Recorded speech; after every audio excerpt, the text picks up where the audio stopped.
अब्दुल्ला साहब ने कोशिश की थी पहले बीजेपी का हाथ पकड़ने की, लेकिन उन्होंने कहा कि आपके पास नंबर कम है, आपसे हुकूमत साजी हम शराकतदारी में नहीं जा सकते। तो आपको माफी मांगनी चाहिए और अपने लफ्जों का इस्तेमाल जरा थोड़ा सा ठहर कर करना चाहिए। मलिक महराज साहब, आपको हो क्या गया?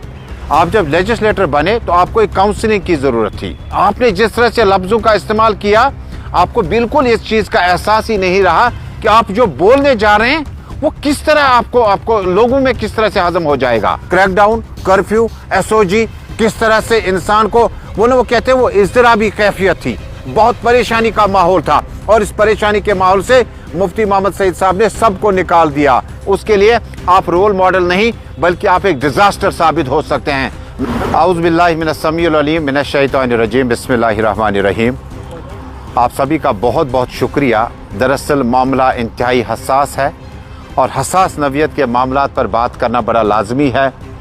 और पीछे 24-48 घंटे में जम्मू कश्मीर की सियासत में एक ऐसा बयान जिसने करीबन सियासी हलकों में एक बात ज़रूर सामने लाई कि एक लेजिस्लेटर का असेंबली तक पहुंचने से पहले उसका काउंसलिंग का पीरियड बड़ा ज़रूरी है। जब एक एमएलए बन जाता है तो वो उस इलाके के उस क्षेत्र का नुमाइंदा होता है, वो पार्टी का नुमाइंदा बाद में होता है। जिस बंदे ने जी दर्ज करके असेंबली की दहलीज तक पहुंचा, वो भी कठिन हालात में, उसके बाद उनके जुबान से ऐसे अल्फाज निकलते हैं जिसकी नज़ीर नहीं मिलती है। मेरी मुराद जम्मू कश्मीर में यंगेस्ट पॉलिटिकल अपोनेंट और एमएलए मलिक महराज साहब की है। मलिक महराज साहब का ताल्लुक उसी इलाके से है जिस इलाके में सोहरवर्दी साहब, अब्दुल मजीद वानी साहब और किसी हद तक सरूरी साहब का इन्फ्लुएंस रहा और उसके बाद पीपल्स डेमोक्रेटिक पार्टी के लीडर और बाकी जमातों ने इस इलाके में बहुत ज़्यादा काम किए। लेकिन एक एमएलए बनने के बाद अगर सबसे पहला पॉलिटिकल रेफरेंस आपको लेजिस्लेशन में मिलता है, वो मिलता है ऑबिचुअरी रेफरेंस, जिसको असेंबली या पॉलिटिकल लैंग्वेज में मातमी करारदाद कहते हैं।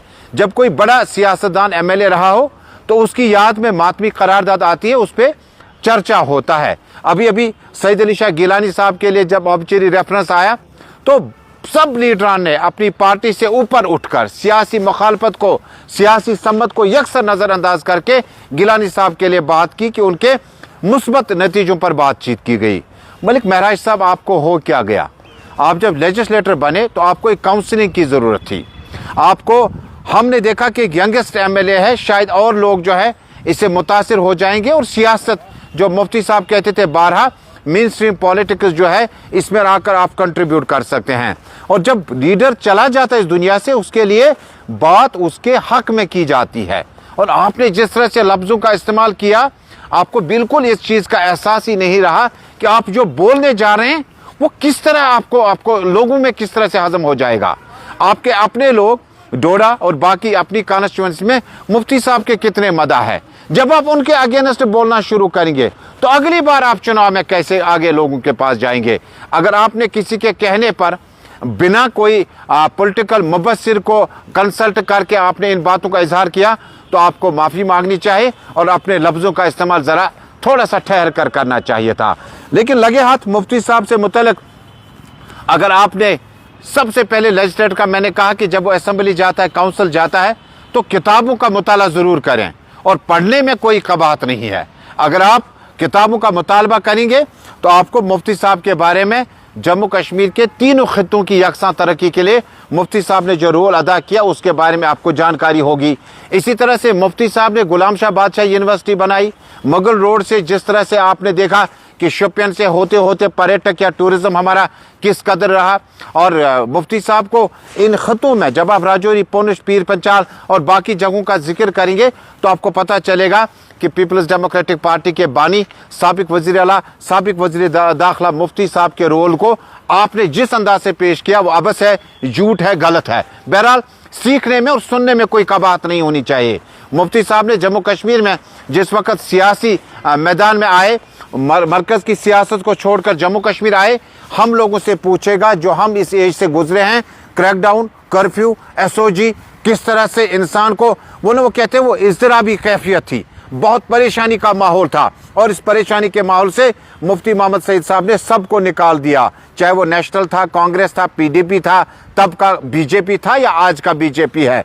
मुफ्ती साहब के रोल को जब आप गिनते हैं तो आपको इस तरह से इन लफ्जों का इस्तेमाल नहीं करना चाहिए। महराज साहब, आप एक उभरते हुए सियासतदान हैं। आपने उस पार्टी के चुनाव निशान का इस्तेमाल करके अपने साथ यंग फ्लॉक को अपने साथ चलाया और उसके बाद जीत दर्ज करी, लेकिन असेंबली में आने के लिए आपकी लैंग्वेज अलग होनी चाहिए और आपकी लैंग्वेज ये जिस अंदाज में, जिस स्टाइल में आप चल रहे हैं, ये लेजिस्लेटर की लैंग्वेज नहीं हो सकती है, ये एक आम साधारण सरपंच की हो सकती है। मुझे लगता है कि देर आए दुरुस्त आयत, अगर आप तक या बाकी लोगों तक जो आपने ओपिनियन देखी, जनाब वो कौन है, जनाब मरने का, आपने कौन से लफ्ज़ इस्तेमाल किए। शेख साहब के साथ पॉलिटिकल अपोनेंट्स अपनी तरफ से अपनी बात रखते हैं, मुफ्ती साहब के साथ भी किसी का सियासी मुखासमत हो सकती है, लेकिन लफ्ज़ों का इस्तेमाल ये नहीं होना चाहिए था जिस अंदाज से आपने लफ्ज़ों का फेर बदल करके मुफ्ती साहब की शान में जो आपने गलत अल्फाजों का इस्तेमाल किया। यकीनन इससे कल का नया जो पॉलिटिकल कमेंटर जो अभी यूनिवर्सिटी में है, जो फैकल्टी मेंबर है, जो सियासत में आना चाहता है, उसके लिए आप रोल मॉडल नहीं बल्कि आप एक डिजास्टर साबित हो सकते हैं। मैं यकीन करूंगा कि जब हम इस वीडियो में ये बात करते हैं तो यकीनन आपको अपनी तारीख के अवराक पलटने चाहे और मुफ्ती साहब के बारे में जानना चाहे कि कांग्रेस यूपीए 1, यूपीए 2, बीजेपी में जब हुकूमत साजी बनी तो एजेंडा ऑफ अलायंस लिखा गया और मुफ्ती साहब ने अपने वक्त के रहते, महबूबा मुफ्ती साहिबा ने अपने वक्त के रहते, आप जिस असेंबली को आज, जिस असेंबली आप कम इम्पोर्टेंट मानते हैं, यहाँ से मिलिटेंटों के खिलाफ रमज़ान के महीने में सीज फायर नहीं हुआ क्या? गिलानी साहब के घर तक पार्लियामेंट डेलीगेशन नहीं पहुंचा? इंटरलॉक्यूटर मुज़ाकरातकार अंजानी दिनेश्वर शर्मा को तैनात नहीं किया गया? 11,000 बच्चों के एफआईआर वापस नहीं लिए गए? और जो रिक्रूटमेंट स्कैम हुआ करते थे उसमें ट्रांसपेरेंसी नहीं लाई गई क्या? ये चीज़ें बुनियादी तौर पर है। जाते जाते महराज साहब, आप जो सारा नजला निकालते हैं कि पीडीपी और बीजेपी के मिलने से सूरत हाल तब्दील हुई, जम्मू वासियों ने बीजेपी को चुना, कश्मीर वासियों ने पीडीपी को चुना था और कंपल्शन था कि पीडीपी जो था वो इलेक्शन लड़ा था 87 के रिग मास्टर्स के खिलाफ।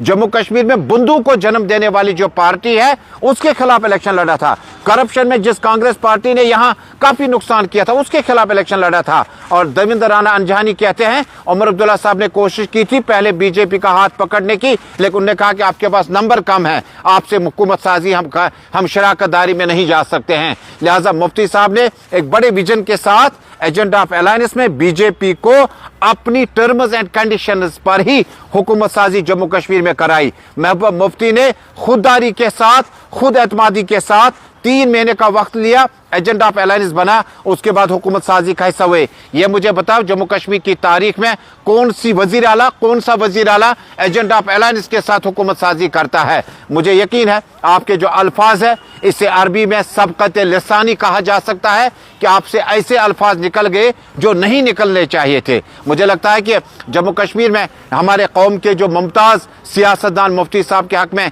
जिस अंदाज से आपने गलत कज़ब बयानी की है, झूठ बोला है, आपको एहसास जरूर होगा और सियासत में आगे बढ़ने के लिए आपको रफीकों की जरूरत है। दुश्मनों के सफों में अगर आपने और ज्यादा इजाफा किया तो आपकी इनफरादी सियासत और इज्तिमाई सियासत कमजोर पड़ जाएगी।